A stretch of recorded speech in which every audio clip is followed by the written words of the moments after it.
When game developers announce things and say things and show us things, generally we have sometimes healthy skepticism because sometimes stuff isn't delivered on time, but generally we think they're trying to say something real, right? Well, not always. Hi folks, it's Falcon, and today on GameRanx, 10 times developers fooled their entire fan base. Starting off with number 10, no plans for Elden Ring DLC or Elden Ring 2. On May 2nd last year, it was widely reported in an interview with a Chinese publication called Zihu. If I'm pronouncing it wrong, please keep in mind I am not Chinese. And this is with the head honcho, the big cheese from software, Hidetaka Miyazaki. He says, Shadow of the Erd Tree is the first and last DLC. We have no plans to add more content to Elden Ring. A little further, prior to that, back in March, Miyazaki gave another interview at IGN saying he hadn't made any decisions regarding a potential sequel, just that they don't want to say this is the end of Elden Ring for now. Taken together, it sounded like there wasn't gonna be any more Elden Ring for a while. No DLC plans, no sequels, blah blah blah. Then at the Game Awards, they revealed Night Rain and blew all our frickin' minds. Obviously, all this time they were working on something Elden Ring related, but that old scamp Miyazaki was trying to make everybody think they weren't. Funny thing is, technically they didn't lie. Night Rain is neither DLC nor a sequel. It's more like a standalone spin-off game with something completely different from what we've come to expect from them. Just about the last kind of game anybody expected from these guys. A run-based cooperative multiplayer game. Is a crazy reveal and still kind of feels like it's a hoax or something. It's so weird it's even happening. It looks cool though. At number 9 is Moby Dick Studio. Hideo Kojima is the master and commander of fooling his fans. He's pulled some pretty elaborate tricks in the past, but he saved his greatest trick for the lead up towards Metal Gear Solid 5. It's important to keep in mind that by 2012, people were getting wise to his tricks. He's attempted rug pulls in Metal Gear Solid 2 and 3. So this time folks were looking for it, and it didn't necessarily fool everybody, but it did fool more people than you might think. So what did he do? He created an entire fake game studio and debuted a completely fabricated game at the 2012 Spike Game Awards. The game was called The Phantom Pain, and the studio was supposed to be a new Swedish studio called Moby Dick Studio. They even made up a game director named Joakim Magren. The funny thing about all this is it had already been announced, like Metal Gear Solid 5 had already been announced. People knew it was already happening, which either made the ruse appear more convincing or made it more obvious. Either way, what they were showing seemed like a pretty serious departure from your average Metal Gear game, so even though the protagonist looked suspiciously familiar, the whole thing was just elaborate enough to throw people off. That's not to say nobody figured it out. There were plenty of clues in the trailer to suggest it was a secret teaser for Metal Gear Solid 5, but unless you're real deep in the fandom, the whole viral marketing stunt just mostly left people kind of confused. It's the most elaborate trick Kojima has ever pulled, but not necessarily the most infamous. I'll get into that later, actually.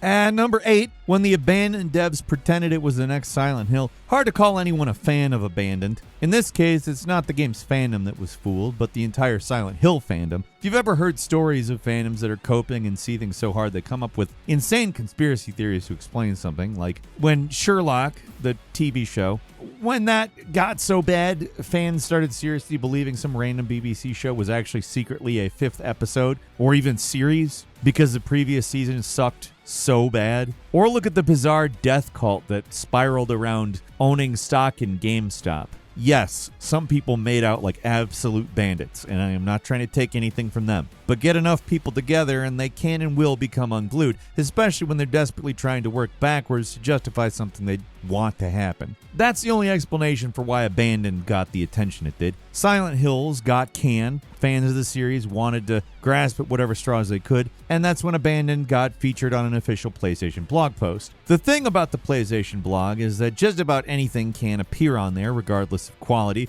Appearing on official channels doesn't make something legit, but for many that was enough to build this entire convoluted conspiracy theory around the meme, saying it was secretly the next Silent Hills. Kojima had pulled the fake game stunt with Metal Gear Solid 5. Why not do it again here? What was their proof? Well, the game's director, Hassan Kahraman, has the same initials as Hideo Kojima, and Kahraman actually translates to Hideo. For his part, the game's mysterious director didn't exactly try to cool everyone down. Yes, they released a statement saying they were not Konami or Kojima, but then they turned around and released mysterious tweets that imply there is a connection between the game and Silent Hills. Honestly, in terms of going as far as they legally can, it makes perfect sense why they did that. After a disastrous launch of a real-time experience app for the game, which is its own whole thing, the game was indefinitely delayed, and now it's probably done. I'm not even sure if this thing was ever even a game. Everything about it sounds like a desperate marketing ploy to intentionally, capture Silent Hills fans. And the developer's history paints him as a pretty shady outfit as well. The whole debacle ended up being a big waste of time for everyone involved, and, it wasn't Silent Hills. Quick note, Konami just contract Kojima Productions to make Silent Hills. I'm tired of talking about how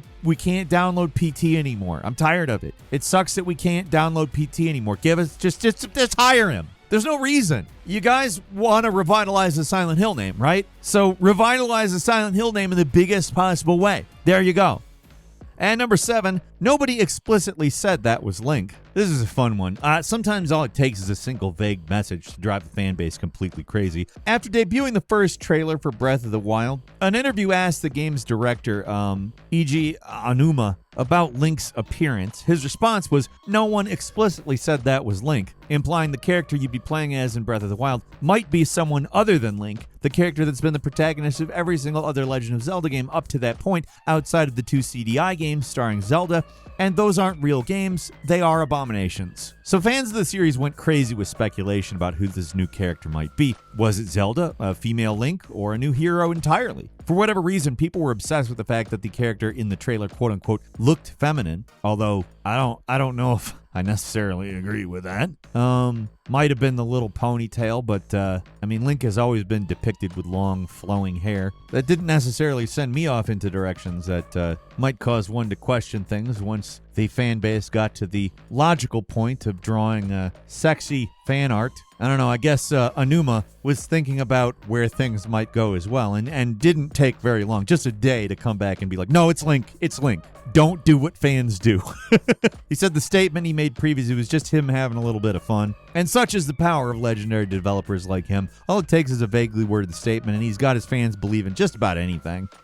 And number 6 is the Deltarune reveal. This entry is not so much a long-term trick as it is one of the all-time greatest bait and switches. See, in 2018, Undertale was already in the rearview mirror. People didn't know what the game's creator, Toby Fox, was going to do next. And October 31st, he tweeted out a download link for a mysterious survey program that was, I guess, intended to gauge interest for whatever he was planning to do next. He made it sound like nothing was set in stone and whatever was coming was a long way off, but fans still downloaded the program link, even when it threw up suspicious warnings. So it starts up, and what the hell is this? Some kind of teaser for his next game? And then it keeps going and keeps going until you expect it to stop at some point, but it doesn't. There's new game mechanics, an entire cast of characters, and a story. What everyone actually got was the first full chapter of the game for free, hidden in an EXE just downloaded out of the blue. For fans of the previous game, this is a pretty mind-blowing event, especially if you were one of the few people who were there day one, minute one, who had no idea what to expect from this thing. Of course, Toby eventually started advertising that it was a game and started releasing it on other platforms. But hey, what a smart marketing campaign, right? Total mystery. And number 5 is the pendant from Dark Souls. I don't know what's in the air over in Japan, but for some reason game devs just really love to troll their fans. I sometimes wonder why our developers aren't so enterprising in the trolling arena, because sometimes it's a lot of fun. I've already mentioned Miyazaki, Mr. Soulsborne himself, but if you're talking about times game devs have tricked their fans, well, you kind of got to talk about the pendant in Dark Souls. In the first Dark Souls game, there's a few items you can select when creating your character, and they make the game easier. You can get a full life restore, a powerful bomb, a set of keys that can open certain doors earlier, some things that have useful passive effects. Basically, they all serve some kind of function, and then there's the pendant. The in-game description says this: trinket, no effect, but fond memories comfort travelers. It explicitly says it doesn't do anything, so of course people are going to believe the exact opposite. Players spent years trying to figure out the secret purpose of this pendant, some way to activate it so it has some kind of special effect, or maybe it can open a secret path, or, it had to be used for something, right? They wouldn't just put in a starting item that doesn't do anything, right? Miyazaki only added fuel to the fire, suggesting there was some some kind of secret to the pendant. It's just that nobody managed to figure it out. In a game full of secrets, this was the biggest mystery of them all. Just what did the pendant do? Turns out it really was nothing. Years later, in an interview with IGN Japan, the man himself admitted the truth. The pendant doesn't do anything. He just put it there to intentionally rile up mystery hunters. He just thought people might think this thing serves some kind of secret function. I know I felt for it the first time I played. I mean, like many other people, I assumed the pendant would just have some use later in the game. Of course. They're telling me it has no use. The other things have uses. It would be a classic gaming misdirect. And it was, but just not that kind of misdirect. At number 4, the clumsy robot eating a bologna sandwich. This one goes all the way back to 1994 when the internet was still far from ubiquitous. Back then, games would just blatantly lie to you and nobody would ever know. Now, when stuff like the sprint speed in Dragon Age Inquisition is exactly the same as your regular run, or the health upgrades don't actually work in Dante's Inferno, we know about it. But this one went unknown for many, many years before anyone saw through it. So in Earthbound, a SNES RPG, there's a boss called the Clumsy Robot. It was tough. It would do high damage. Each attack sucked. And worst of all, it could completely restore its health by eating a bologna sandwich. At least that's what the game says is happening, but now three decades later, we know the truth, nothing happened. The boss doesn't actually heal itself, it's just lying to try to stress you out. If this was any normal boss, the ruse would be pretty obvious, but it's a special encounter you can't actually beat through normal means, so its health values are a little more obscure. I don't know when it was discovered that nothing was actually happening, but years and years later, it's pretty clear. Now all I can do is wonder what other games have been lying to us in that way, and we just never notice it. It's probably a lot. At number 3 is Hellblade's Permadeath. Near the start of Hellblade, Senua's Sacrifice, your player character dies in a scripted moment meant to reveal one of the central gimmicks of the game, Permadeath. Every time you die, the black rot, something going on with Senua's arm, maybe gangrene, maybe something else, don't know. It goes higher and higher every time you die, and if it reaches her head, the game warns, it's game over. Your save gets erased, and you have to start over from the beginning. So you really, really don't want to die, because who wants to lose all their progress? Seeing that message completely changes how you interact with the rest of the game, so you play more cautiously. Every encounter feels intense and scary, but it's a big lie. The black rot never reaches her head until the very end of the game, and it's scripted to happen there. There's no permadeath. The entire thing is made up, and it puts you in a paranoid headspace that's meant to mirror the title characters. Looking into it, they didn't wait too long to announce the truth. They revealed their trick in August of 2017, the same month the game came out, so it wasn't long after. The trick only really applies to day oneers or just people who weren't that keyed into gaming news. And number 2 is the Mega Man 9 Easter egg. Still have no clue what this is about. A long time ago, the official community manager went on the official Capcom forums and revealed there was a secret Easter egg nobody'd found in the game's Endless mode. It sounds like one of the schoolyard rumors or stuff that would appear in EGM's old April Fool's issues. Apparently, to find the secret, you had to play through over 14,000 screens in Endless Attack, and that would trigger some kind of a secret. People spent years trying to figure out what it was about. They data mined the game to hell and back and cheated to reach the mythical 14,000 rooms, and they found nothing. Maybe they did something wrong, maybe you have to play through it a special way, or the secret's even deeper in Endless mode. People wanted to find it. You can't just tease something like that and expect a portion of your fan base not to relentlessly try to figure it out, but years went by and nothing was ever found. The community manager eventually revealed they made it all up, but even that wasn't enough to deter some people. They were too deep in their sunk cost fallacy. They were saying things like maybe they're just trying to throw people off the scent. But as more and more people looked into it, it became obvious there was no secret Easter egg. It was a lie meant to, I don't know, get people to waste their time or something. I really can't tell you. But they succeeded if that was the goal. All those Easter egg hunters wasted their time, and now I'm wasting your time by talking about it, right? And finally, at number 1, the Metal Gear Solid 2 Sons of Liberty trailer. This is where it all started, the trailer that fooled the world. The year was 2001. The hype for Metal Gear Solid 2 was off the charts. Fans got their hands on the game, and they were loving it. They beat the tanker section of the game and got to the meat of it, the big shell. But who the hell is this? In a move that still has some old heads fuming, the real protagonist of Metal Gear Solid 2 was a new character, Raiden, and not Solid Snake. No one saw it coming because the trailers were intentionally designed to make it look like Snake was the main character. How they created the trailers was absolutely brilliant. They only used gameplay from the tanker section of the game where you play as Snake, and any shots they use of Raiden have him in a full diving suit mode, so it just looks like Snake in a new costume. The deception goes deeper than that. They didn't just use selective editing to make it look like Snake is the main character. They even swapped Raiden and Snake in certain scenes of the Big Shell. It's a trick The Last of Us Part 2 trailers used later, swapping out a different character for Joel to make it look like he was in later parts of the game,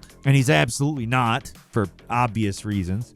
This kind of deceptive marketing is great for a surprise, but often your audience is not happy. There's a reason a segment of the fan base still hates Raiden, and it's not because of his pretty boy looks and long-winded conversations with his girlfriend. I mean, it might be partly that, but it was because they were promised Snake and they got him instead. It's an A+ deception. I actually really loved it when it happened. I was like, oh my god, I like it when creative people trick us. But not everybody does. What do you think? Leave us a comment. Let us know. If you like this video, click like. If you're not subscribed, now's a great time to do so. We upload brand new videos every day of the week. Best way to see them first is, of course, a subscription. So click subscribe. Don't forget to enable notifications. And as always, we thank you very much for watching this video. I'm Falcon. You can follow me on Twitter and book me on Cameo at Falcon the Hero. We'll see you next time right here on gameranx.